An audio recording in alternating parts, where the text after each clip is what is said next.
আসসালামু আলাইকুম, কেমন আছেন আপনারা সবাই? আলহামদুলিল্লাহ আমরা খুব ভালো আছি। আমরা আজকে এক ভাবির বাসায় আসছি। এই ভাবি আমাদের খুব প্রিয় এক ভাবি।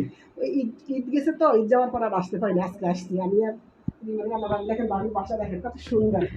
ভাবির বাসার কাজগুলো অনেক সুন্দর। ভাবি নিজের ছয়তে সব কাজ করছে, অনেক সুন্দর হয়েছে। কি সুন্দর! এটা কি এটা পুরে দিয়ে না, সুন্দর একটা শোপিস। এই যে ভাবিরই একটা রুম, সুন্দর। ভাবির বাসাটা অনেক সুন্দর। এটা হয়েছে গাজী মার্কেটের 7 তলা না? হ্যাঁ। এই দেখেন এক ভাবি আমাদের কি বলছেন, এই দেখেন সে এখন দেখেন না, এই ভাবি তাদের দেখাই, এই দেখ ভাই, এই যে ভাবি, এই ভাবির বাসাতে আসছি। ও ভালো আছে না?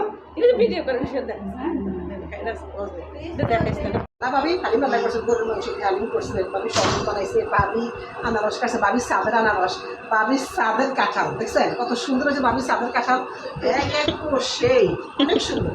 তারপরে ভাবি নিজের হাতে পিঠা বানাইছে, পাটি সাপটা ভিতরে ক্ষীর, পাটি সাপটা ভিতরে ক্ষীর ঢুকেছে, দেখছেন কত সুন্দর। দেখেন মাশাআল্লাহ, ভাবির কত গুণ, ভাবির সেই